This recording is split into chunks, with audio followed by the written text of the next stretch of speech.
T-1000s are coming from the time of the Matrix movies. So.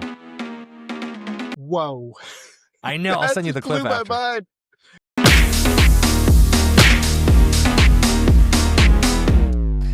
All right. Last cough of the day. That's it. No more coughs. Welcome back, everybody, to the Connector podcast, where I talk to my coolest friends about cool stuff. This is my unofficial intro that I'm still figuring out, but deal with it. Today, I have Mr. Alex Moy. Say hi, Alex. Hey, what's happening, Josh? Hey, friends, quick interjection to the podcast because I have a sponsor for this episode. Me and the Connector Fight Club school community. I just wanted to quickly plug the fact that I created a school community to complement and supplement this podcast. So if you want extended lessons about different topics maybe my guests are subject matter experts on, if you want a community of like-minded entrepreneurs growing together, if you want giveaways, if you want tons of valuable content, if you want pre-written scripts and AI tools and different methods to communicate and network online effectively, to use all my years of knowledge and wisdom as an entrepreneur in so many different areas, and not just mine, but all of my friends that I'm calling in favors for, who are experts, who are millionaires, who are successful entrepreneurs across different fields. They're coming in, they're teaching awesome lessons. We're building an awesome, solid community. So get in there. Get in there now. Links in the description. Go, please. Okay, thanks. You, Mr. Moy, have built one of the most successful analytics center of excellence in U.S. banking, scaling BB&T, now Truist, from over 20 to 4,000 users and driving $440 million in growth. That's just a few bucks more than it's in my bank account, no biggie. But you're an AI strategist who blends technical depth with financial expertise to help Fortune 500 companies build AI that actually delivers ROI. I like the rhyme there. And after stepping away from executive leadership to put family first, you bring a rare people first approach to transformation and legacy on various boards and now in your own ventures. So that's your dope intro. But the thing I want to talk about first here is apparently you're a huge foodie, which same. If I don't work out, I'd be morbidly obese. I love food and I'm Greek. But apparently you and your wife almost got kidnapped during your honeymoon. So let's just start there, man. Tell me this story real quick. So, okay, this is you call it addiction or bad habit or whatever, but the Food Network, right? It's just one of those channels where I couldn't get enough of. And so I'm watching Diners, Drive-Ins and Dive, Guy Fieri. Hey everybody, I'm Guy Fieri and we're rolling out looking for America's greatest diners. And next thing you know, Caribbean edition comes up. And I'm like, I didn't even know he was going on a tour of the Caribbean. So where does he go? He ends up in Jamaica and there's this restaurant he highlights and he's like, if you're ever in Jamaica, you got to go to Scotchy's too. And I'm like, I'm about to get married in 2 months. The honeymoon is in Jamaica. I want to go to Scotchy's too. Didn't tell my wife. This is completely surprising her for our honeymoon that we're going to Jamaica. Definitely did not tell her that I wanted to go off the reservation and find some local restaurant, hole in the wall type of thing. But I think we were on the resort for like 2 days. And I remember, hey, there's this restaurant called Scotchy's too. So we're talking to like one of the security guys and it's like, hey, do you know about this place? He's like, yeah, tomorrow's my off day. If you want to meet me outside the gate, I can take you guys there. No problem. I don't even give it a second thought. I'm like, yeah, sure. That sounds like a great idea. And so next day we go out there. The guards at the front gate are like, you guys should not leave the resort. Like, this is not a good idea. Like, who are you meeting? Where are you going? Let me get your contact number so we can set a search party later on. And we're like, no, we're meeting a friend. We don't want to give the guy's details away. You don't get him in trouble or anything. Yeah. So we just go out of sight, like from the corner of the gate, and we're just waiting there. And we're waiting for maybe about 15, 16, 20 minutes at that point. Just, oh, you'll love this. While we're waiting, some random guy crosses the street. This is a big highway street, comes over and like proceeds to greet me. He's like, "Hey man, like nice to meet you, man." Big bomber class before busting on me head. And like shakes my hand, and he tries to hand me a joint in like the palm of his hand. And I'm like, "It's great to meet you too, man." Like, well, I'm not saying it like that. I'm not Jamaican. That's how you responded to him? I was like, "It's great to meet you too," and I just couldn't help it. I was just in the vibe, right? Yeah, And I shove it back in his hand. It's like, "Nah, man, we should party, man." And I'm like, "No, I'm good. Like, I'm just shoving." And so we're just going back and forth, pushing. And finally, he just takes it and goes on his way. That should have been a sign that we should have gone right back to the resort after that little encounter. But like, not even a couple minutes after that, we're just like, where is this guy? They're island time. Maybe they're just kind of falling behind late, whatever. I was gonna say they're known for island time. Yeah, Exactly. So we're we're waiting for this guy, and then some other guy shows up, is walking down the street, and he's like, "What are you guys doing out there?" I was like, "Oh, we're waiting for a friend." He's like, "Yeah, what are you guys trying to do with your friend?" And I said, "Oh no, we're just going to go to a restaurant." He's like, "What restaurant, man?" And I was like, "Scotchy's too. Have you heard of it?" He's like, "Yeah, man. Like, no problem. You want to go? I can help you go." I was like, "I don't know. We're waiting for a friend." He's like, "It's no problem, no problem." And he's like, "Let me get my good shirt." So he opens up his book bag and pulls out like a camouflage shirt he puts on top of like a wife beater type of shirt. yeah.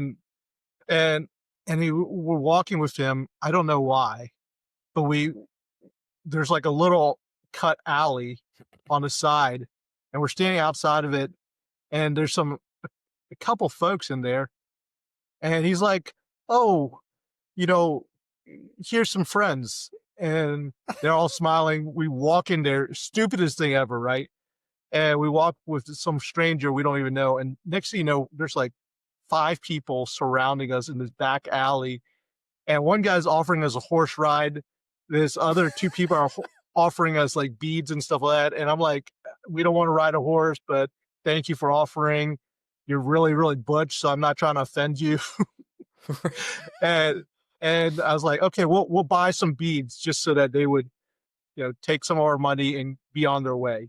But we were like, "Are we about to get like kidnapped, robbed, or whatever in this back alley?" I mean, it was insane.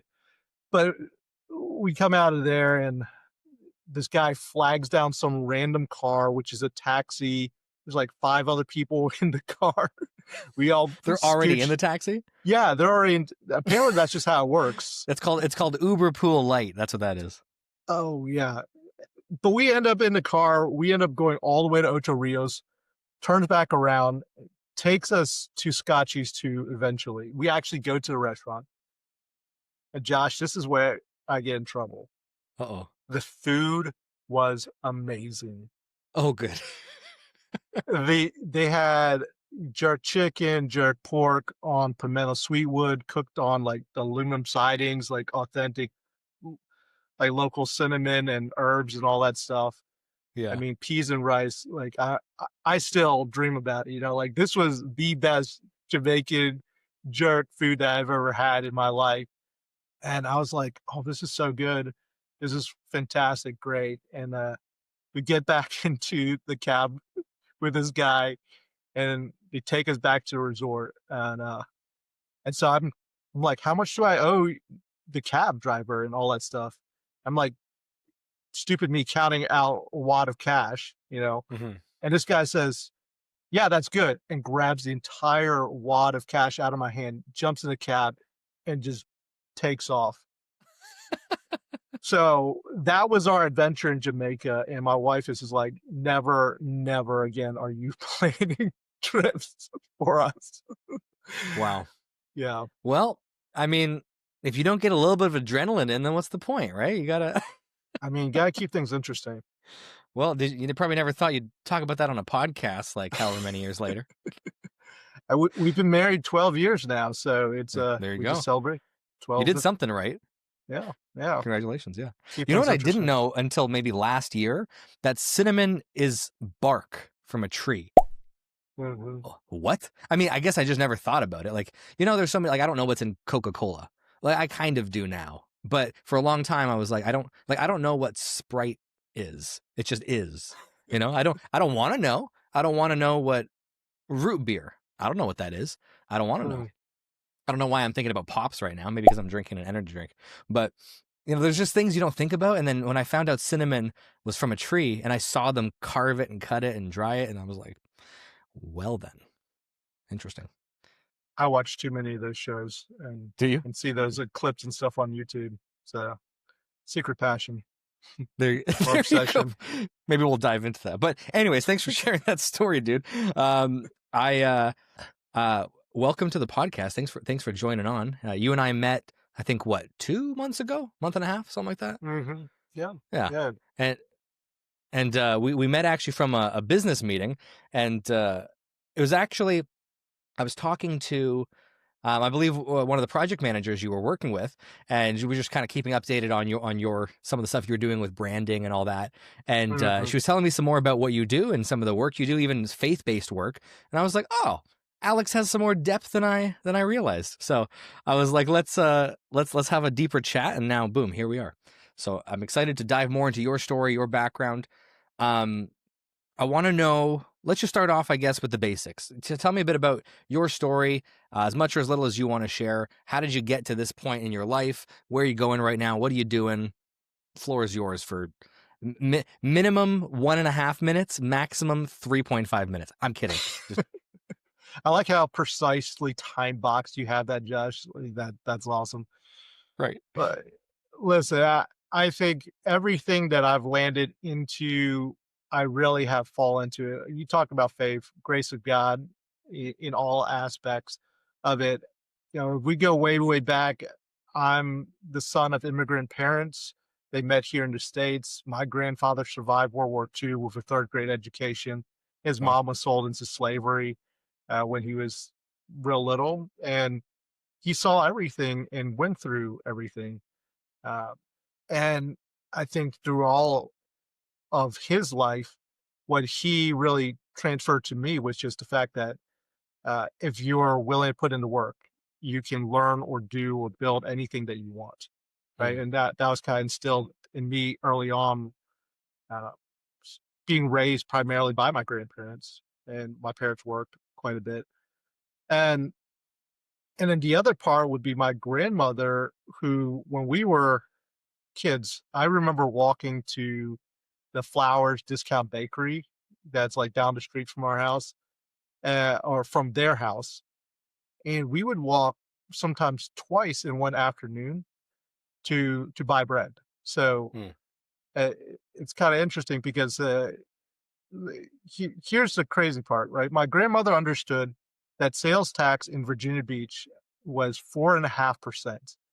A loaf of bread was 45 cents. So if you bought 2 loaves of bread at the same time for 90 cents, it rounded up to 5 cents for tax. But if we bought the loaves separately, we only paid 2 cents for each loaf. So Oh, we walked nice. twice in one afternoon so that we could save a penny. Like, that's the Depression era, World War Wow. II survivor mentality of like Yeah. every penny, every cent. So, it was experiences like that that made me really value money and a dollar, and just that work ethic of, hey, if you really, really work at it, you can create something for yourself.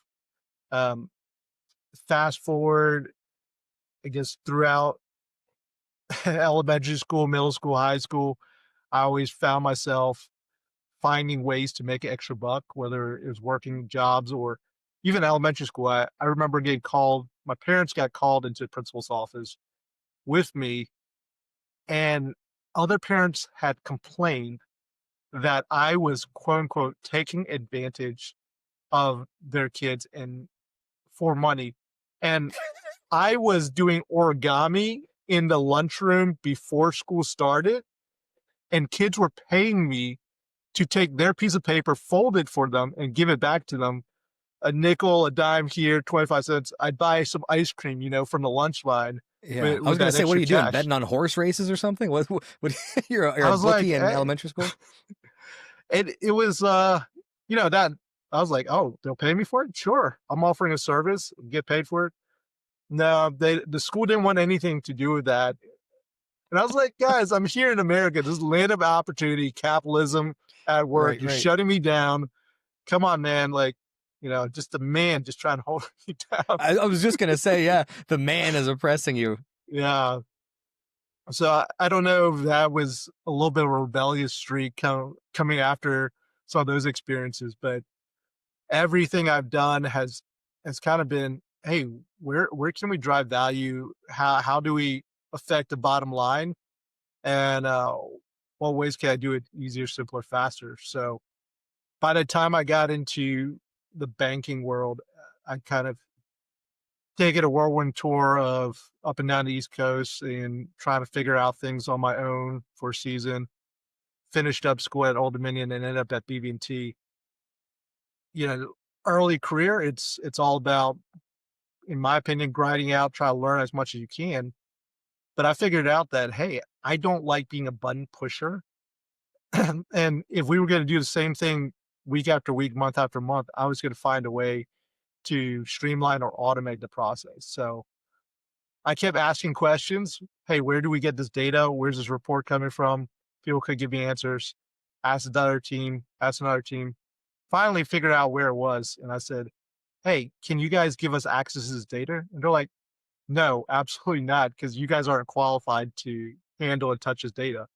I was like, but we have a use case, like perfectly valid. And they said, no, we don't do that. We don't provision that. I said, okay, no problem. There's this big report, though, that everybody has access to. I'll just reverse engineer where they're getting the data from for that report and use that to auto-populate everything that I needed to build all of our reporting in that group. And that turned what 4 analysts was doing that took maybe about 2.5 weeks every single month to compile into a 15-minute query, right? And we were able to cover 12 different sectors, build custom reporting around each one using the portfolio data. And that was my kind of first success with using something data-driven and building some automation. I didn't even know what I was doing, but I was cobbling together how-to guides from online with SQL. Nice. And it became a real value add. And so that's what really pushed me into the data side. Folks on the corporate underwriting team said, hey, we have a guy that understands how to work with data, and you guys have this initiative for upgrading our entire commercial loan system, and we need representation. He's your guy. And that's kind of how I entered a data foray and started just building my career out in that side. And being early into the data side, the enterprise data organization, I think I was like 40, 41 in that group, which eventually became like 500-600 folks.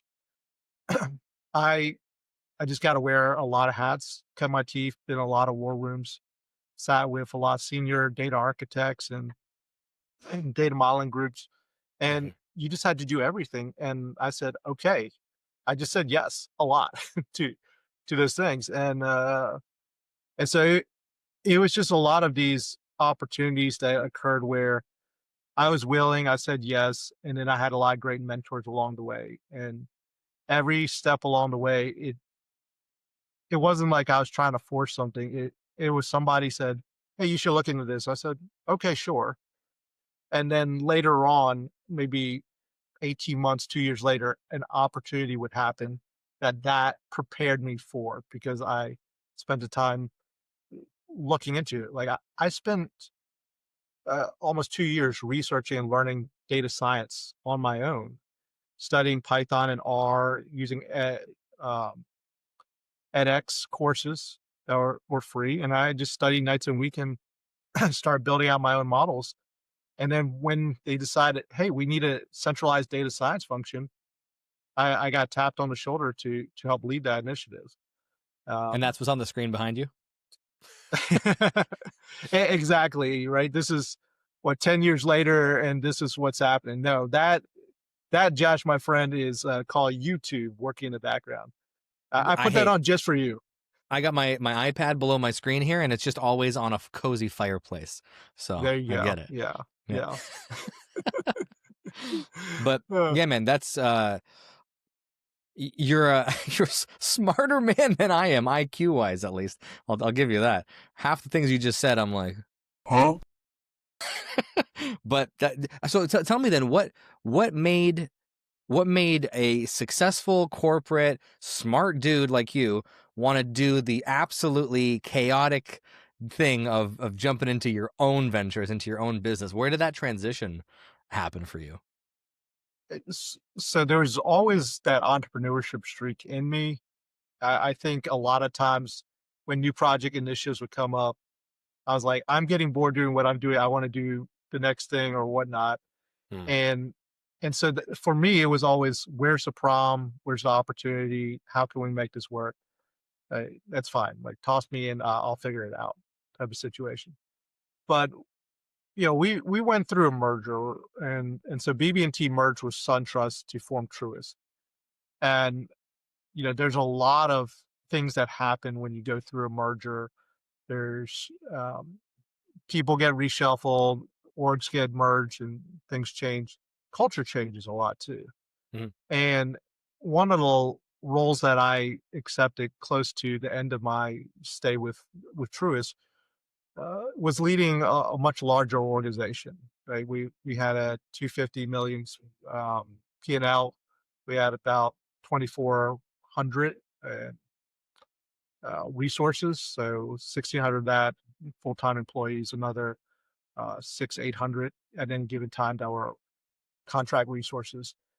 And it was everything you would think you want on paper, and career-wise, progression-wise, everything that I felt like I've been working towards. But I was working from home. This was, post-COVID, everybody's remote. I was getting up at 6 a.m, checking emails, getting ready for a day. Calls would start at 7 a.m. before everybody else is coming in, because all the leaders are meeting ahead of the rest of the day.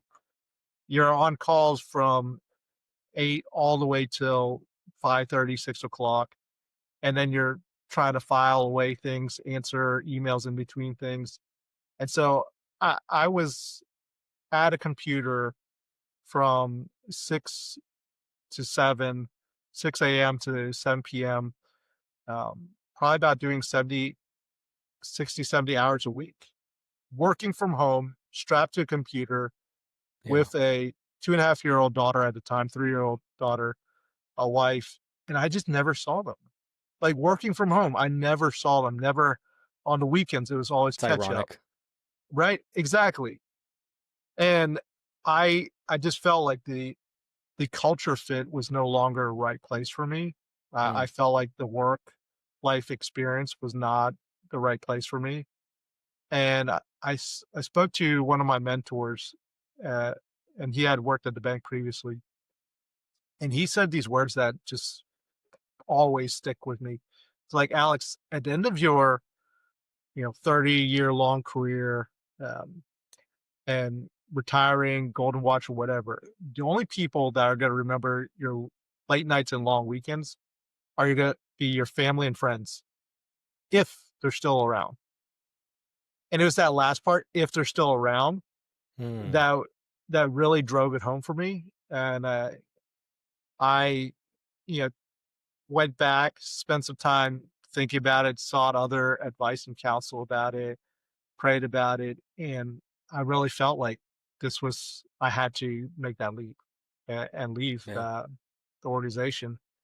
So, me being a little bit impulsive, I probably should have warned my wife first, but I tendered my resignation and then told my wife about it a couple days later. Oh, no. I like to keep things interesting, right, Josh? Well, what is it? Better to ask forgiveness than permission? Is that what they say? Yeah. And not in marriage though, that's for sure. You know, Well, check. I'm distinguished or notably single, I should say. So I guess I wouldn't know. Yeah. I mean, I probably could have stayed in sync with her a little bit better there, Sure. but I felt like I had to make that leap and that decision, and so I did. I Yeah. and you know, again, the timing thing, the grace of God thing. I I had a neighbor walking the neighborhood. I see him out back. I'm on my porch in the backyard, and I said, yeah, I called out to him. I said, hey, we were talking a couple weeks ago about you building out um, more data analytics inside your organization. You know, is that something that you're still looking for? Because I might be on the market to help you with implementing that. And he's like, well, yeah, let's sit down and talk about it. I'll introduce you to my VP of accounting. We'll talk through what they're working on and if we can help automate a lot of those things. So that I left in the end of October. I didn't know what I was going to do for the rest of the year. And just that one conversation led to me taking on a six-figure contract. Right. And so that was just that to me, that was just provision. Like, okay, like Yeah. I just jumped into the unknown, listening to what I felt like I was supposed to do.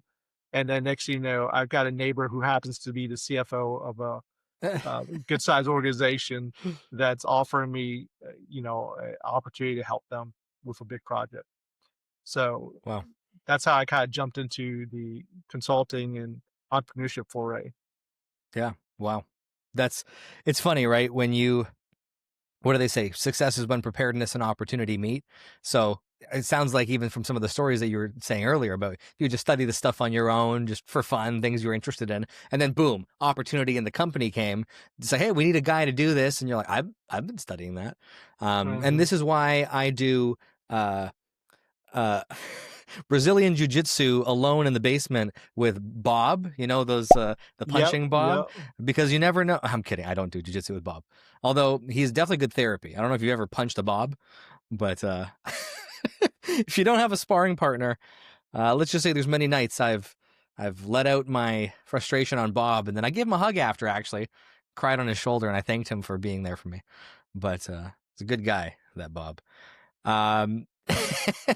So tell me what interested you in getting, because I know you do some work in AI now as well. AI, I mean, everyone thinks they're an AI expert. I was talking to somebody the other day about how everyone thinks they're an AI expert the same way a few years ago everybody thought they were a crypto bro because they owned 0.0000001 Bitcoin and maybe they watched a trading video on YouTube. So what do you think? Well, I guess two things. Why did you kind of want to work in that space in general? And what do you think distinguishes like a legitimate, like, hey, I work in AI, I'm an AI expert versus, dude who just uses ChatGPT Premium? So let me tackle that kind of in reverse, right? Okay. So in terms of the folks that are putting whatever title they want around AI and them being an expert or guru or whatnot, I'll say that I don't like gatekeeping, right? So I think that if you are in the space and you're practicing and you're working on your skills and you're constantly learning and applying it, then anybody right now can be an AI expert. And the reality behind that is this technology is only 2.5 years in the public market. So how much of an expert can any of us really be, right? Fair. Around Yeah. the technology. So I really push back on that because, a lot of really, really bright academic folks come out with PhDs or MBAs or masters in engineering and analytics. And they ended up working for me, and I've only got a bachelor's in finance, Nice. right? And it wasn't because they were more or less qualified, right? They had the credentials, but I understood how to apply technology in the business world. And I also had the finance background to understand how to evaluate the business impact translated to dollars and cents. Right. So when we talk about, the AI experts and how you're actually applying it, I think if you're able to add value with the technology, then that qualifies you to go out there and make an impact. This is up for grabs anywhere. And when I was at the beginning of the data science journey, I was self-taught and I just figured it out. And I worked really hard at it. I don't have any credentials behind my name to say that I'm qualified to be a data scientist or to be working on AI. So I, I don't like to gatekeep because I went through the same hurdles where, hey, this guy has a PhD and he knows all this, high level mathematics and theory behind it. That's like, that's great that we can do all these advanced things, but let me explain to you why the business will not adopt that solution, because you haven't understand that you're adding a whole new solution to their business workflow, and the friction's so high, nobody's ever going to want to touch that thing, or they can't even understand it. And so for me, the reason why I got into the AI side, and so this is me going back to your first question, is I saw as a natural progression of everything had done. So I started with accounting and finance, which was number crunching and modeling, right? And then moved into data science, which was more large scale number crunching and adding statistics to the mix, to machine learning, which was, okay, instead of using Excel spreadsheets to model things, let's use some code to model, what's the output, what's the outcome of really large data sets, right? Because you can't crunch it anymore in an Excel spreadsheet. And then AI is this natural progression of, okay, now we have the ability to predict words, sentences, and translate things at large scale. Well, great. Now, how do we apply that? If we go back and look at what we were trying to do in the past decade with traditional data science, text summarization, predicting next words, generating outputs from certain text inputs, or extracting data. With LLMs, we can do all those things. And then if you look at where it was originally generated, it was generated for translation services, right? So the generator model that Google developed, BERT, originally was developed so that they could translate one BERT? language. Yeah, that's what it was originally. Nice.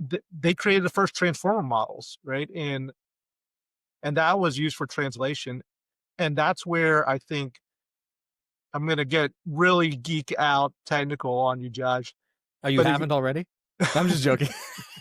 But if you think about words and language, right? If you speak one language and you translate to another, sometimes you get these word pictures in your head that you then can say, oh, apple is, penguo in like Cantonese, right? Or manzana in Spanish, right? Milos in Greek.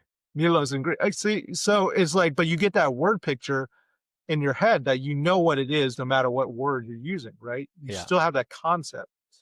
So the idea of this transformer is that it generates this concept in what they call a latent space, meaning there's a representation of what Apple is in ones and zeros that you and I can't interpret, but a machine can. And so now, by using that technology, you can map meaning back out, right? You can predict next words. And that's how we got to LLMs. Wow.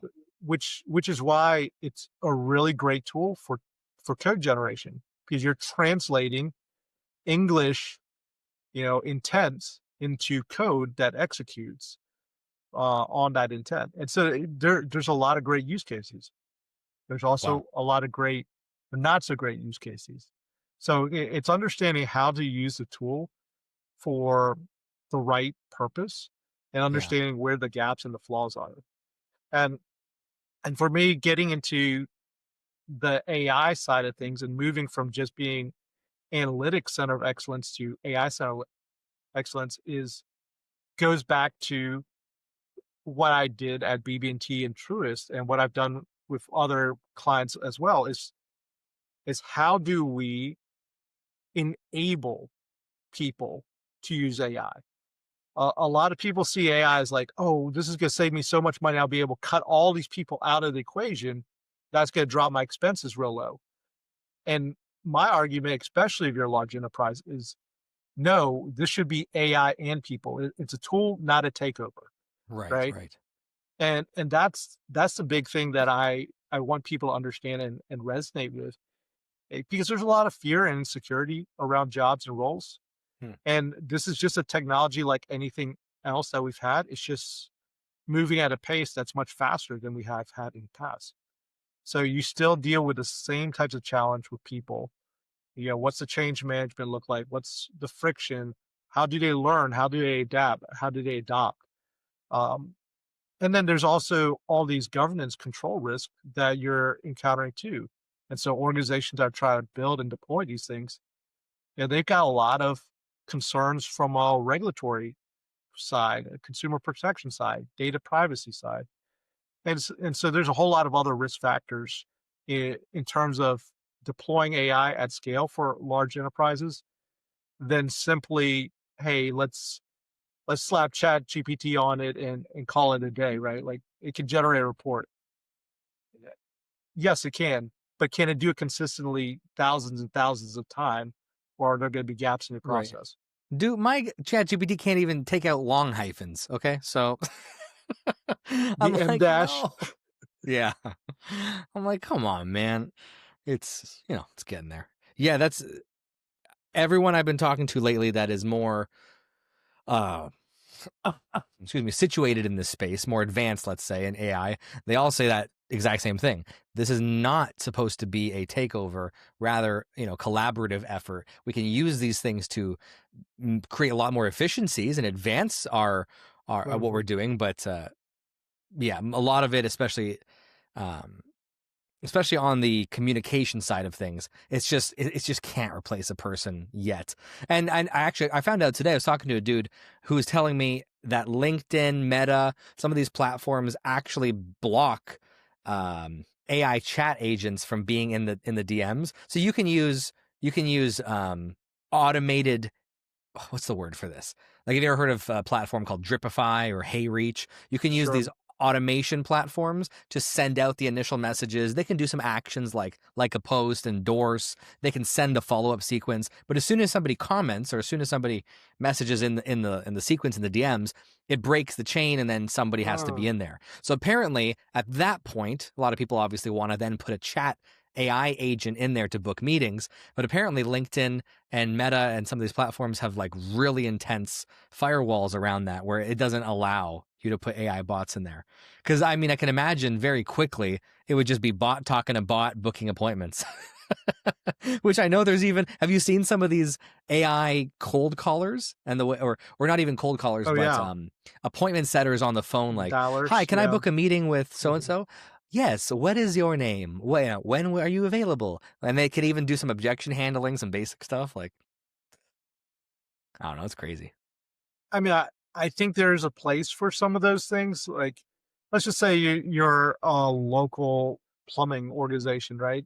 Right. And you're regional, but how big is your team? How big is your budget?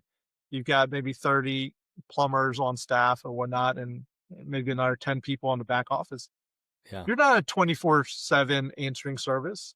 Right. So what if you have a late night, 24/7 agent that answers the phone on those off hours, does the triage, knowing that it's off hours, that you might not get a live person, but now you have a response method. And if it is urgent, that needs to be done tonight, it forwards it to that person who's on call. Right. So there's Interesting. a use case for some of those things. That's very cool. Now, I do have a very important question around this topic, and I think anyone who's listening is like, I need to know this from Alex. Do you say please and thank you when you talk to your ChatGPT? No. Oh man, I don't want to be around you when they take over. You're going to be the first. They're going to come for you, dude. You're going to be, and I'm going to say, yo, hey, I always said thank you. I gave you compliments. Yes, Josh. Yeah. Yes, master. I'm like, yeah, exactly. I'm Yeah. There was what was it? Yeah, was it a ticket? something I got, it was a bill. Some kind of bill I got years ago, and I don't even know what it was, but I kept it because for some reason on the bill, it actually called me Master Joshua. And I said, yes, at least they know. At least they know who they're dealing with. That's like when you go to a conference and they give you a name tag and they ask you like, what's your title?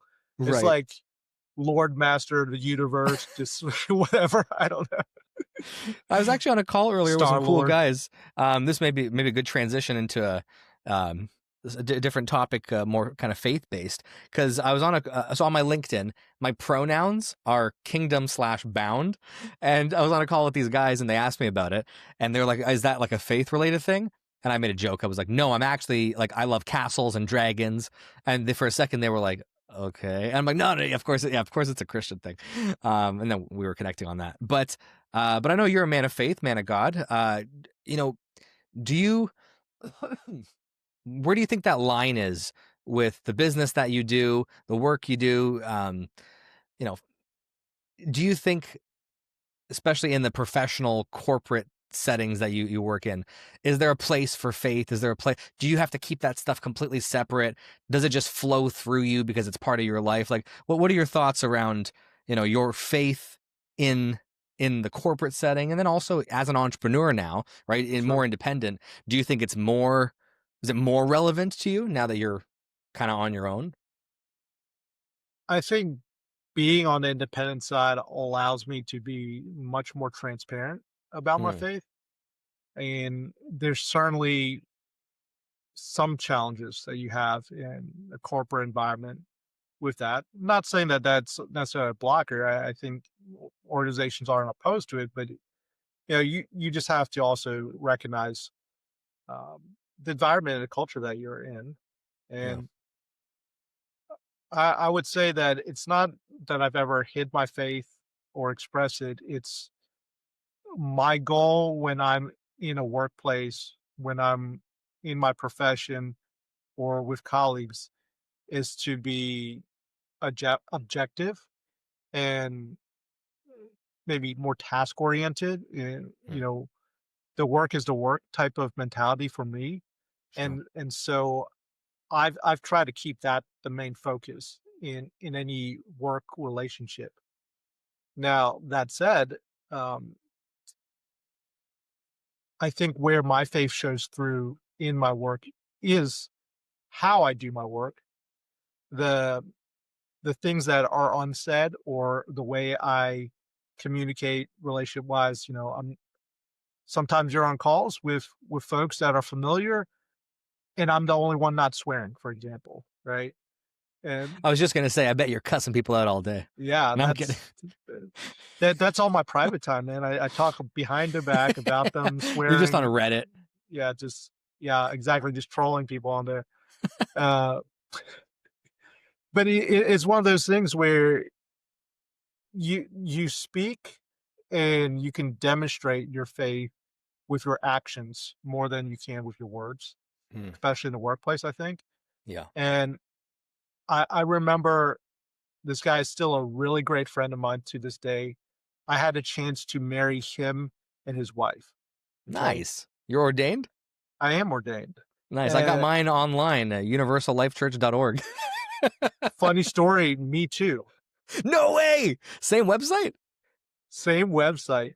Nice. I got an email the other day. It was like a 10-year anniversary. They were like, do you want to print it? I'm like, nah, it costs money. I'm good. I just did it for the kicks. But like I had to meet this legal qualification. And so it was just like, do the thing, get it done, like trusting that everything else was kosher. Right. Like, yeah. But I've also been ordained in other circles. So through nice, church nice. as well. But it came up in this conversation that they were engaged. And he said, I want to ask you if you would marry us. And I was like, oh, really? Why is that? And he said, well, you're the most spiritual person I know. And I'm like, when have we had a spiritual conversation ever the entire time we've been working together? Yeah. And the only conversation we actually had was myself, him, and one other guy that's part of a leadership team that we were part of, and we were at a local brewery having beers, and somehow they started talking about one guy growing up Catholic and then the other guy not really having religion, and I sharing that I went to Episcopalian church when I, y- you know, stumbled into my faith uh, Yeah. as a teenager, and that was the extent of it, right? It that was we talked about it briefly there, and somehow 3 years later, that conversation stuck with him, or just us working together stuck with him, that he came and asked me to do that, and I was like, "Wow." Like, that's Yeah. so crazy. Well, I I even challenged him, I said, "Listen, I'm happy to marry you, but, I'm only willing to do that if you'll do pre-marriage counseling, and you can do it through your pastor, or I can walk you guys through it, but if it's with me, it's gonna be 8 weeks, and these are the things that we're gonna cover." nice. And they said yes to it. And so walked them through it and married them, and I just to this day, he's a really good friend. He's grown a lot in his faith, and he's been able to start impacting other people, Hmm. as well. And it's just amazing how, you know, sometimes you don't see who you touch or who you impact, but the Yeah. fact that the Lord just kinda gave me this one person that comes clear to my mind that, hey, you've definitely impacted his life, and, he's starting to impact other people, and that's just Amazing. amazing for me to be able to see that. Yeah. Yeah. Well, it's so interesting. It's the same philosophy of seed planting that it applies to everything, entrepreneurship, faith. And it really takes that load off, I think, to think, am I responsible for your salvation or for your faith or for your walk with God? No, I'm not. But can I plant the seed where the Holy Spirit can then, do a work in that person's life? Yeah, that's all I can do. That's all I really have the power to do is plant a seed. And when you kind of almost take that same mentality into entrepreneurship, right? Is I can plant seeds. I can That's right. be a good influence. I can have good, high standing character. I can be the same person at church, in business, at the bar, at a brewery, wherever I am, I'm the same person. And that, Mhm. even that alone, right? And it seems like, frankly, it seems like most of your witness was just your character. It was just your everyday activity and probably Mhm. being that consistent person, right? In different situations. And then when you have that moment, because when people see your consistency, they see your accountability, they see that you're a guy that they can just trust. And then they have that moment in their life for whatever reason. A parent dies, partner leaves them, something happens where now they're vulnerable spiritually. Or I shouldn't say vulnerable, but they're seeking, they're hurting, Yeah. they're in a place where they're, I guess vulnerable probably is a good word. And it's like now they're in that moment where they're just ready to receive something. And then you get placed and it's like, and it could be something so small, right? It's like, hey man, can I just pray for you? Can I just, Yeah. hey, you don't have to say yes, but can I just put my hand on you? Can I just pray for you quick? Or Mhm. whatever it is, right? Or even if you just text somebody, hey man, I'm praying for you tonight. You know what I've even done is I'll send people a voice note because everybody says I'll Mhm. pray for you. Nobody does. So sometimes I try to do it most times. Instead of saying I'll pray for you, I'll text. I'll be like, hey, I'll pray for you. Voice note, and they get a minute and a Mm. half of me actually praying for them, and I'm Yeah. like, well, I said I was going to do it, so Oh, 100%. And, to your point about that, people say, "I'll pray for you." I don't say that, right? If anybody tells me something's going on, I actually will stop the conversation, and say, yeah, "Hey, let's pray about it right now. Why yeah, wait?" nice, And somebody had said that to me years ago, and it just stuck with me. I'm like, "Okay, I'm gonna do that." Like, mm, why are we gonna wait and say, "I'm going to pray for you"? Like, let's pray right now. And if it comes in my remembrance later, I'll pray again for you later on my own time, you right, know? right, But I think it's so critical, like what you're saying, like, and I love that. I'm gonna steal that also, like send a voice prayer note to people, uh, yeah, by text or whatever. Like that's such a cool idea. So I yeah. really, really love that. Well, you know what?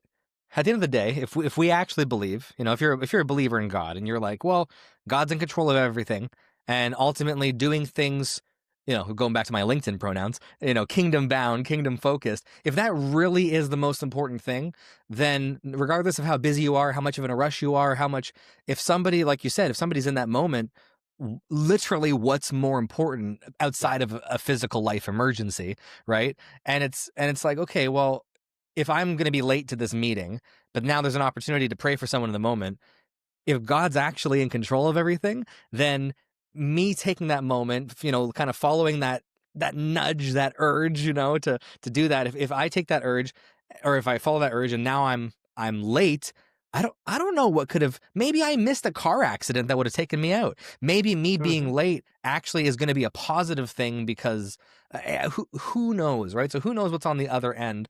And I always just now easier said than done to not be anxious and not to worry, obviously, but I really try my best when traffic hits and I'm something's about to happen or I got an appointment, or I really try my best to be like, don't get mad at the traffic because the traffic could maybe save your life. Or don't be mad at your dad is taking forever to like put his pants on. You're like, dude, we gotta go.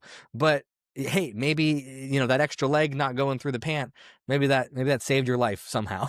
You know what I mean? So just peace, breathe. It's all gonna be okay. I mean, everything in its place, that whatever the Lord has in store for it. Yeah. I agree with that. It's not going to be okay though. So okay, that was a little bit of a misleading way to start that line of thought. But I was just looking at your background again though there, and I was thinking about the Terminator and the Matrix. Do you know this? I might blow your mind right now. Did you know that the original author of both of those things, the Terminator scripting and the Matrix, is the same person? I thought there was the two brothers. So they made a screenplay based on an original, either was a book or was a script. I forget the lady's name. I'll pop her name up on the screen here.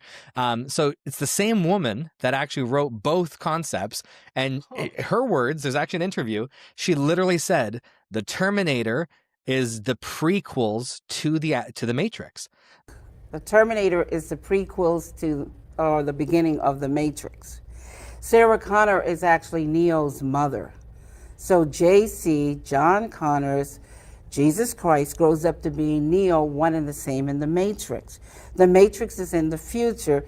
The Terminator is the past. It's time travel, past, present, and future time travel. It's the second coming of the Christ, the evolutions of consciousness, man versus the machine. So the machines, the Terminator machines, hear that a child is going to be born that's going to terminate them in the future when they oppress man. Because see, it's a man versus the machine. It's God's children versus man's children, which was technology. So it's like that's why they're coming back in time to try to eliminate what will become the chosen one. And so the T-1000s are coming from the time of the Matrix movies. So. Whoa. I know. I'll send you the clip after. My mind. Oh my goodness. And I'm pretty sure she's a Christian too, because I remember her talking about essentially all the symbolism of the chosen one, of even John Connor, JC, Jesus Christ. Like she literally made those connect. Like she's the author, and I was like, oh man, it's too much. It's too much when things overlap like that, and you're like, whoa. I mean, I knew from some of the names, from the Matrix, I was like, oh, there's some tie-in here. There's some back-end religious components in here. Like, what's the name of the city, the underground city they live in? Zion? Zion? Yeah. Isn't that the name for Israel? In like, like the chosen people, the chosen land? Like, so it's, I don't know. And then it's called Gnosis, right? There's for knowledge, right? Yeah. Yeah, there's a lot of those naming things that in there. Yeah. Okay, you're blowing my mind. Like I'm still thinking about the Terminator being part of the. Oh wow! Now I'm gonna go back and watch those movies. My wife's gonna think I'm like having a crazy marathon, but I'm like, where are the symbolism? Connecting these two. Tell me this then. I'm curious. Whenever I talk to people about AI and all this kind of stuff, what are you most nervous about when it comes to either AI independently doing its own things or people using and implementing AI in a nefarious way? What are you most skeptical or nervous about? So I'm not necessarily concerned about all the autonomous AI, AI taking over the world. I think the biggest thing that concerns me is what it does to our next generation in terms of thinking, critical thinking skills, and ability Mm, to learn, right? When you have all this information at your fingertips and you don't have to struggle with a problem and think about it, ruminate, I'm really concerned about the next generation. Not that they can't use the tool, but they'll lose some component of what makes us thinking adaptable creatures, right? That can solve problems. If we hmm. outsource intelligence to AI, then in 2 generations, I think we're almost done, right? It becomes almost like that movie Idiocracy, where people are just chugging Gatorade or whatever that is that they've got, Right. and they don't know how to think for themselves, right? And I do think that that is a little bit of an existential risk that we have with greater AI adoption. Um, but there's also a lot of smart people thinking about that problem, and maybe they'll find a way to solve it using AI as well, right? To make it augment. So that is one of those things that keeps me up at night in terms of what happens with humanity, with our kids and the next generation. Yeah. Um, and then the other part is, I think the internet just becomes really crowded, synthetic, and it's like what you're saying before, AI calling AI to book appointments. Like, is there a human being on the other side? Like, we just don't know anymore. Sure. Have you been using Sora at all? I've not used Sora. I don't do a lot of the video creation side of the AI. I know there's a Sure. capability, but a lot of what I do is more like the coding side, app generation, website generation, tool Yeah. creation, and then automation, using a little bit of the image stuff as well. Nano Okay. Banana Pro is pretty wild. I'm pretty sure I've heard of that. Also, the name is ridiculous. I love it. The yeah, Sora. It's funny because there's a time and place for these funny AI videos, but they definitely I find I don't know what the term is. It's like AI fatigue. Like you definitely get kind of bored of the AI videos pretty fast. It's like, okay, I've seen a million fake chiropractors smashing a grandma through the wall at this point. It's like, I don't know if you've seen those, but it gets kind of wild. And be like, okay, let me just crack your neck here. And then they just like throw the air conditioning unit on the person. And they're like, oh, you hurt me. I don't think I've actually seen one of those, and I'm afraid to look it up because then this could be all that shows up in my feed. Oh man, if my grandparents were alive and I was sending them these videos and I say, hey, grandma, I think I'm going to take you to a chiropractor next week, she would believe it. And she'd be like, what is this murder video you just sent me? She'd probably be traumatized. Oh my gosh. Um, I've made some funny ones, but it definitely is not, yeah. Oh, it's funny because I think for the first like 2 weeks of Sora being out, there was no copyright issues. You could say anything, you could do any movie, any celebrity, anything. And then very quickly they put limits on it. So now if you give it a prompt and it's like, I made one with Godzilla and it wouldn't let me use Godzilla. So I had to say like of skyscraper sized erect two-legged lizard creature shooting, a beam out of its mouth. Sayonara, Godzilla. It's almost like when you buy no-name things on Amazon, like Q-tip is the brand. But then if you Yep. don't want to buy the Q-tip brand, it's like ear stick cleaner device for cotton swab sanitary use. It's like I don't know if you've ever seen these, but I Just got keyword into stuffing, like yeah, random things exactly. in there. And I got into one of the first like initial businesses I was trying to get started years ago was Amazon FBA. So trying to sell things on Amazon, you Yep. go to Alibaba, find a supplier, negotiate, and then it essentially was that. So if what you're selling is in a category where there is a copywritten brand name, like whatever, Sea-Doo, Kleenex, Q-tip, what are some other ones that are like everyday? Or Band-Aid, right? Like, Band-Aid, that's a there you brand go. name. Yeah. Yeah. Or how people just always say iPad when it comes to tablets. People just always use the word iPad. So things like that. It would be funny to see It's just the titles for these. Because then I would wonder when I got started in that, I was like, why is everything just keyword smashing, ridiculous titles? And then, yeah, it's interesting. I was just thinking about how many things on Amazon are not what you expect, or they're just a guy like me in their living room, using a supplier from China, but then there's 75 other guys like me using the same supplier, just slapping their own label on it and trying to be unique. And then there's, 79 pages of massage guns, and probably 3/4 of those pages are from the same factory with just different labels. Oh yeah. Well, and I wish I had learned about all of those drop shipping, e-commerce stuff way early when it was starting, because Yeah. I was in Hong Kong in 07, 08, and I went to Tech Week, in Zimshanji down there In Hong Kong? In Hong Kong. Wow. And, they've got the main conferences and stuff like that, but also they have all these street vendors, like just lined up, hawking all sorts of things.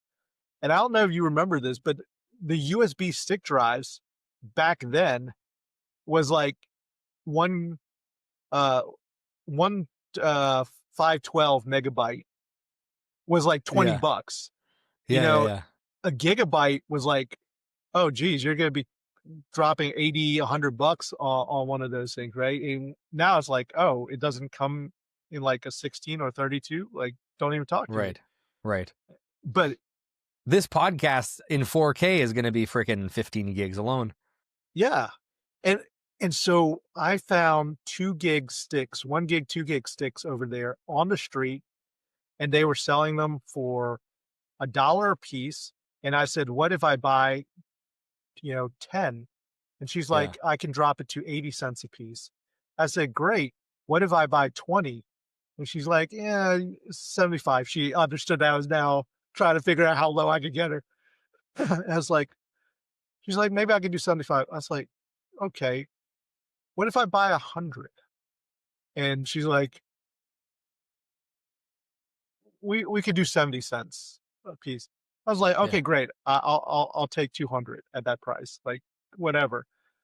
I took those things and came back to the States and just started selling to all my friends for like $10 a piece. They were like, oh, this is great. This is a crazy good deal, which it was. But like for me, I paid 70 cents a piece for that. So I was 10xing my money on every single transaction, right? Like, right. So Wow.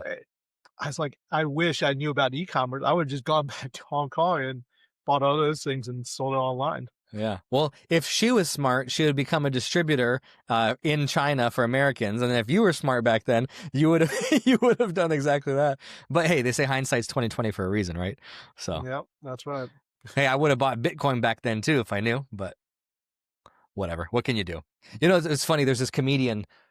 Shoot, I want to say it was Nate Bargatze, and he had this bit about, he's like, if I went back, he's, how people always say, if I went back in time knowing what I know now. Have you seen this bit?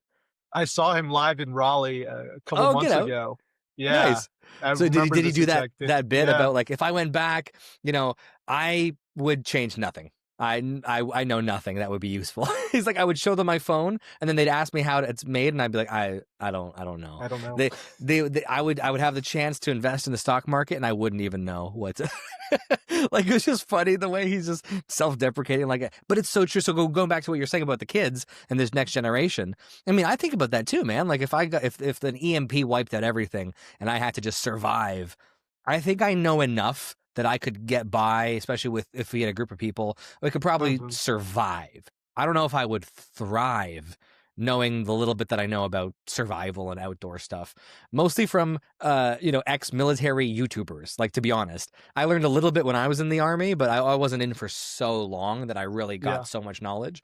And so, imagine the next generation that knows less than us about, well, it's funny, right? Because they know more, but less. Probably more irrelevant things and less like super basic fundamental life skills. But that's where parenting comes in too, I guess, right? It's like if they're not going to learn that in their everyday life, then maybe it's falls to the parent. I don't know. You have kids, right? Yeah, I've got a 7-year-old daughter now. Nice. Is she doing martial arts yet? You know, it's as a parent, there's certain things that you want your children to be able to do or pursue. Yeah. It's not an Asian thing, by the way. I just meant like No, I truly want her to do martial arts so that she could defend herself if she's Right, ever in a situation. that's what I think too. Yeah. And, like, parents, like, train your girls to fend for themselves. You don't want them to be in that awkward situation where they wish they could defend themselves. Yeah. Especially here in Canada, you can't do anything. You can't carry a knife, can't carry bear spray, pepper spray. You get, like, women can't defend themselves here at all. I mean, neither can guys, I guess. But at least guys have a better chance against the guy typically. So That's true. And I mean, that's where even, learning how to use your keys as a weapon. Right? right. It's like that will mess somebody up if you got that in between your knuckle. Oh yeah.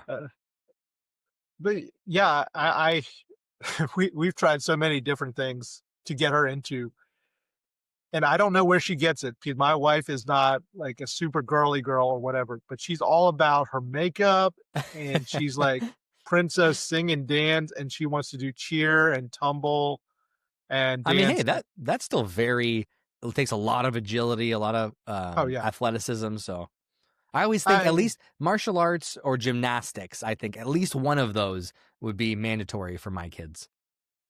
I think just at least have some sort of physical discipline, For right? sure. Because it takes care of you health-wise for the rest of your life, Yeah. ideally. And I like martial arts for that reason because it helps you strengthen your body, but it's also a discipline component.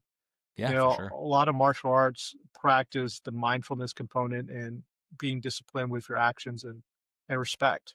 And Yeah. so those are so important. I'll say for me, from an Asian background, like I value those things a lot. Hey, you said it, not me. Yeah. I'm just joking. Did Did you do martial arts when you were younger, or still do? I did some.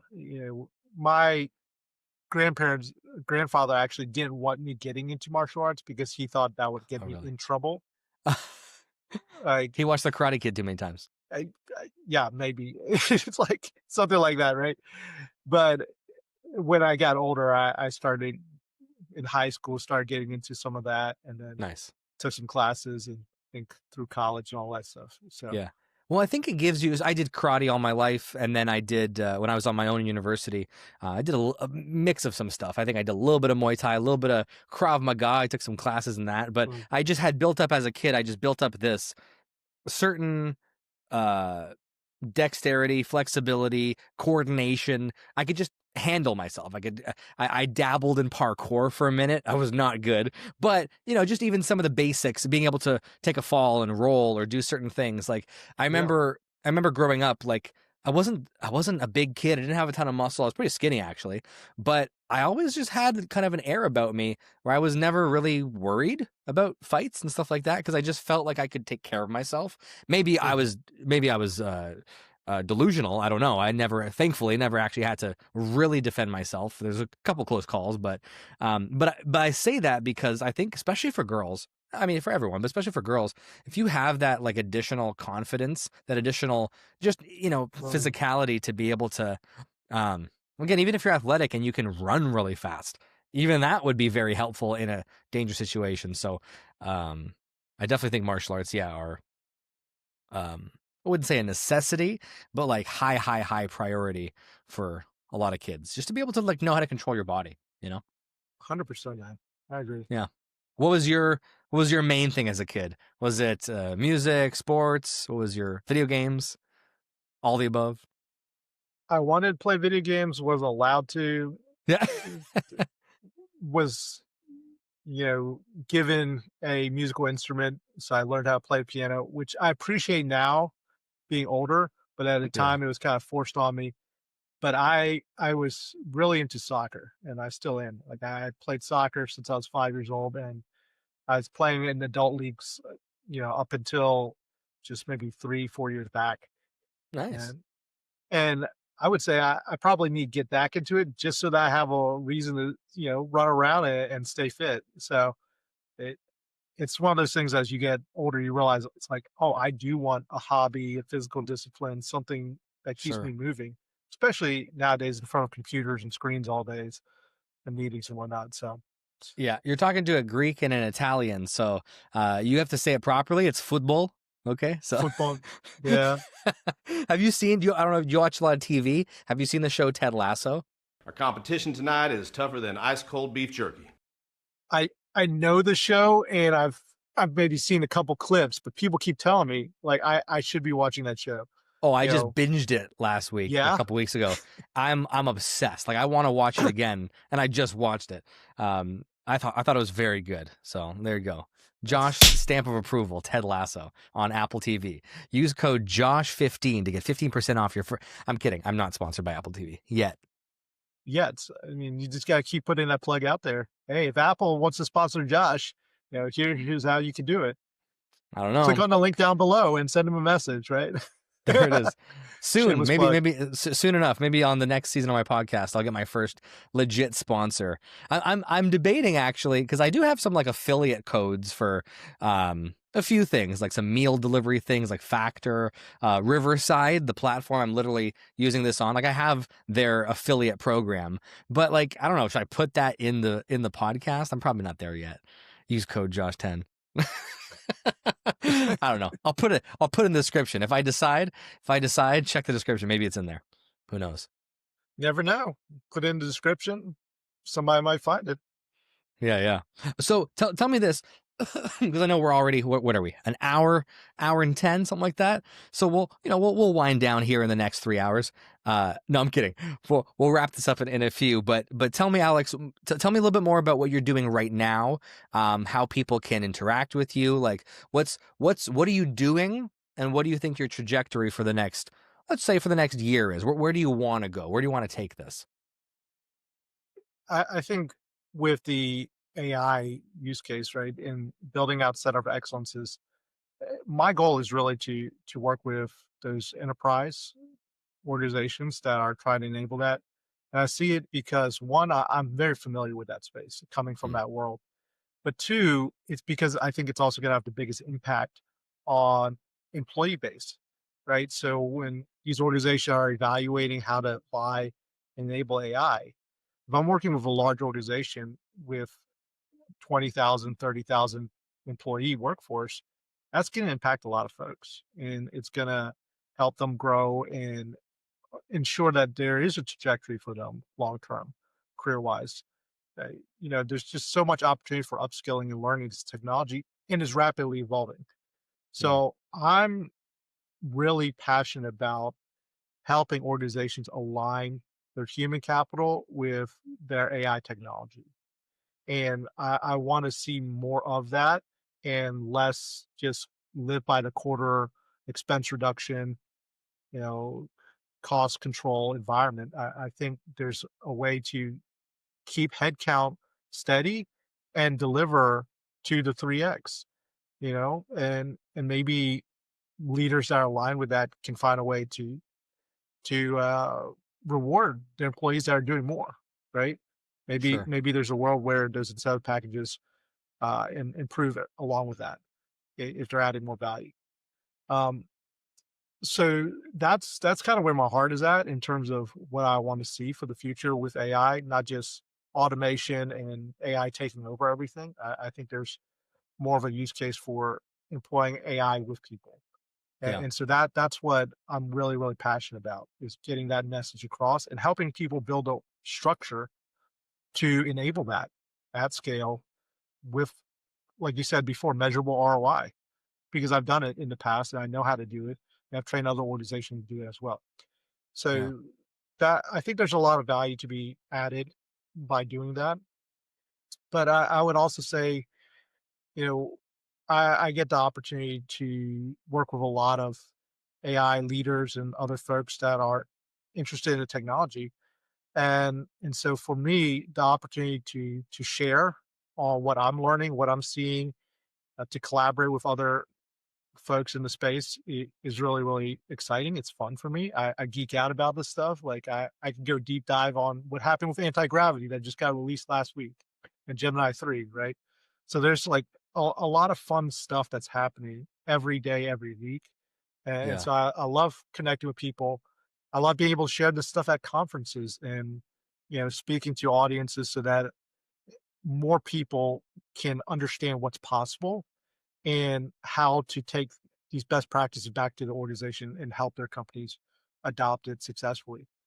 And so Yeah. for me, that's fun for me. I really love and enjoy that. And I think there's just so much opportunity for the human side of things to be part of that conversation. Yeah.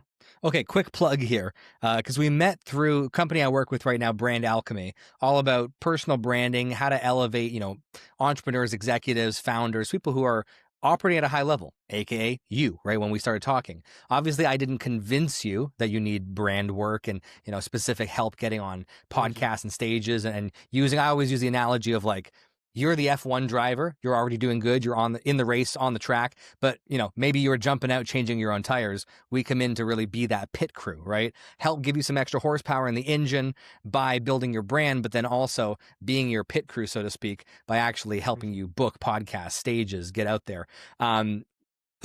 Plug Brain Alchemy. Use code Josh10. I'm kidding. I don't have an affiliate code, but I bring this up because I want to know from the little bit of work that we've done so far. I know we just actually started working together pretty recently, but where do you see the value of in this market, this economy, this day and age? Really building out your independent personal brand. Obviously, part of even getting on this podcast is you want to get your name out there. You want to become more of a thought leader, have more authority behind your name. Where do you see that value in building your brand in this season of your life here? I think as all the media formats continue to grow and expand, it's very important for individuals to have control over their own brand and their own message and what they stand for, where they position in the marketplace. And it's something that you don't really want to leave to chance. You just don't know what other people might want to say about you or how they might impact what you stand for, what your values are, right? Being able to tell your story for yourself, I think is so critical. And I would say also, as careers shift and people are finding themselves going from company to company more often, you're not, 30 years, 40 years in the same company anymore, right? It's maybe 5. I think even 10 years is a little bit of a anomaly these days. Like I Mm, spent 10 years at BB&T Truist, but you know, when you go back out into that workforce or the marketplace, having something that other people can visibly see and it's more tangible for them, I think helps you to be aligned with what you're trying to do and offer. Right? People already know about you before you even walk in the room and have that conversation. And for me, it helps screens out opportunities. Right? mm, I like to be very clear about these are the things that I'm working on. These are the values that I stand for. And if you think that we're aligned value and vision wise, then we can talk about, the incentives and the impact conversations for your organization. But if we're not aligned on those first two things, there's probably not much point in having a second conversation or even a first conversation. So yeah. there's probably that pragmatic part that for me is just like I'm saving a lot of time by having a personal brand out there because it acts as a filter for who I want to work with and who I don't Right. want to work with. Um, I don't know if that was the direction you were hoping to go for, but for me, that Yeah. that Yeah. is No, it's one of the good. valuable aspects of building out my personal brand. Yeah. Now, just give the plug to Brain Alchemy, and I'll transfer you the $5 that I told you about. I'm kidding. I'm just teasing. But here's the other part, Josh. I'll say, and why I value brand alchemy. Like you're not paying Clip me for it. this Clip endorsement it. or anything. Yeah, but for me, ever since I've gone out on my own, the one thing that I've realized is I learn more and more about myself every single day. Hmm. And knowing what you're good at and what you're not good at is so important for you as you progress in your career. At early stages, you test and learn everything, right? You want to figure out where your lane is. But once when Yeah. you find that, you got to double down on your strengths and find folks to come alongside you to support and augment the areas that you're weak at. And it's a little bit cliche to even say that, but you really do. And I find that I've been much more successful when I have the right partners to have complementary skill sets Yeah. than if I'm just trying to figure it out and do it all by myself. So that was the number one reason why I came to Brand Alchemy, because it was already on my roadmap. It was something strategic that I was looking to do. Part of it is launching my own book. Part of it was getting on stages and podcasts to speak and share, this thing that I'm really, really passionate about. And Brand Alchemy, you guys came along that says, hey, this is what we do. And I said, fantastic. That's what I want to do anyways. And you guys are going to save me a lot of time. Yeah. And you guys are going to do it better than I am, because this is what you guys do day in, day out. Right. And so it was alignment, right? There's the Yeah. vision alignment of what I wanted, the impact that you guys already had the skill set. The cost structure was reasonable, and there was the values alignment when we had that first conversation. And I saw in your background that you had a book, and I was like, I think that says Jesus on the back. It does You know? indeed. So I was like, that's interesting. And I do my research, looked everybody up in the organization, and just kind of Yeah. find out where they're at. And there wasn't anything negative out there really about the organization. And had a couple more conversations, and it was like, hey, let's move this thing forward. Yeah.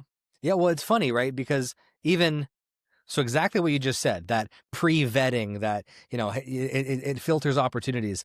I'm not tooting my own horn here, but I've had LinkedIn for a long time. So I have a few people on my LinkedIn account, and I take pride in making it look manicured in the best sense, where I make sure I dot every I and cross every T, so to speak. But I've actually had so many people lately, especially on these kind of calls, like the way that you and I met, where they said, I was interested in this stuff, and I get a million messages on LinkedIn all the time, but I looked at your profile and I was like, okay, let me at least talk to this guy. And it's like, I recognize, and if you guys are hearing this, you're welcome. No, I'm joking.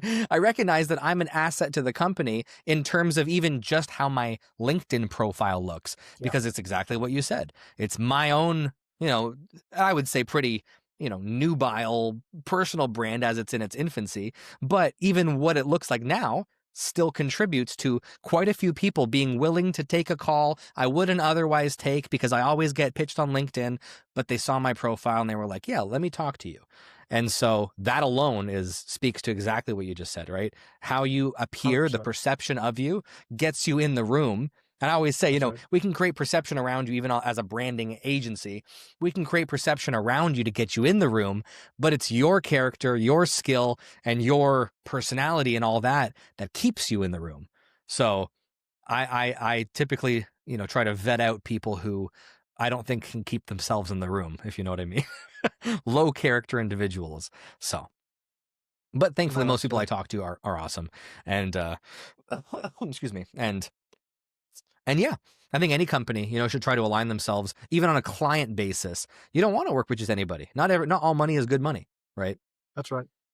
Especially when you're representing somebody, or like in our case, as a branding agency, you, Alex Moy, literally become an extension of us, right? So if we're helping build your brand or getting you out there, then we're representing you, and kind of vice versa. So I think it's more of a relational partnership rather than a simple transaction, buy a burger and leave, right? 100%. So, speaking of which, 30% off Josh 30 if you want to buy burgers at Wendy's for the next 3 months. No, I'm just joking. Just trying to get those sponsorships, man. I'm working on it, dude. I'm just waiting for the whole catalog of discount codes and affiliate links, right? For just like a Star Wars scroll of just Josh 30, Josh 10. Is that the Palassis credits 20. that comes after every episode? Maybe soon, maybe. I do have a very important question to ask you, kind of as we wrap up here, Alex. And I ask most of my American guests that are, married, that are, seem to be of good character and good standing. If you know any single American, this is my podcast plea for my wife. So, Alex, if you want to be my minister and my marriage counselor, you first have to find me that wife. So I believe in you. This is my request. You don't have to pay me for this podcast appearance, Alex, but you do have to help me find love. That's all I'm saying. Well, I'm not going to put anything on a podcast today, but that's great, Josh. I'm glad you're searching for love online. Yeah. Through my podcast guest.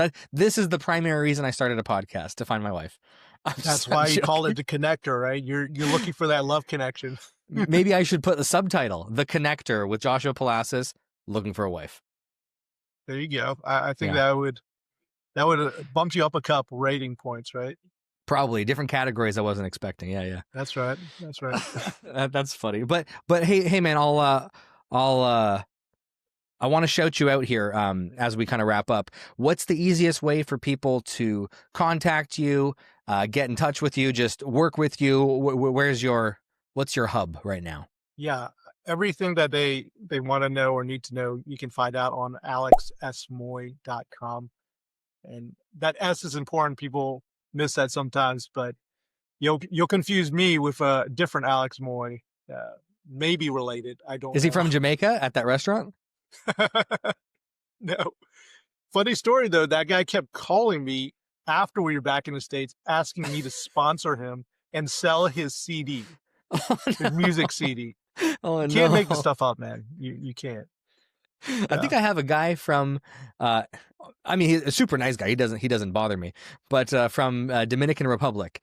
If I'm not mistaken, he was either one of the bartenders or the guy selling hats on the beach. And somehow we added each other on Facebook, and now I think we're still friends. So shout out to, I forget your name. I apologize if you hear this. Hat man / bartender guy in the DR. There you go. And shout out to your Dominican dude. And I hope your CD took off, bro. But yeah, man, I really appreciate you jumping on. I think we had a great conversation. I'm going to edit this whole thing just to make you look ridiculous. No, I'm kidding. I'm waiting for the sombrero or something. I don't know what you might do. Yeah, just the whole time I'll put a filter on you. This would be a terrible podcast. No, I'm just joking. Yeah, man, I appreciate you. Got any final words or final thoughts you want to add, contribute, a message for the younger generation? Anything you want to share? I think if there's anything that I would share right now, especially around the AI topic that you mentioned before, there's no better time to learn, right? We're in the golden age of it, and it's not too late. We're only 2.5 years in, if you think about it, and there's still a lot of long runway. I think something like only 8 to 10% of people are actually using AI. Wow. On a regular basis. So there's still so much room, and it's not too late. You haven't missed a boat. You can still learn. That's a very encouraging message for me and for many others. Yeah. So appreciate you, dude. Thank you. Let's keep in touch. And I'll probably have to have you back on here at some point when this podcast starts to emerge. And especially now that you're in this kind of, let's call it the running up stages of building your brand. I'm excited to see how things progress over the next, 3, 4, 5, 6 months. I'm sure you're going to be too big for me soon. Probably you're going to be Mr. Stage Speaker, Mr. On all these big podcasts. So we'll have to get back with each other as soon as we're both a little bit leveled up. Well, if people are out in New Amsterdam in May, come find me out there. I'll be speaking out on the stage out there. Nice. Yeah. What's the conference, or what's the thing? Yeah. Shout it out, man. That's the DSC Next conference. And it's going to be over in New Amsterdam. Cool. Is that in the US or is that actually in Amsterdam? No, it's actually in Amsterdam. So nice. Super excited to travel over to Europe and make a little vacay out of it and do some little sightseeing. So I'm excited about that. Wow. Cool, man. Awesome. I love it. Thank you. Have a good night. God bless you, my friend. And we'll talk soon. All right, thanks, Josh. Ciao.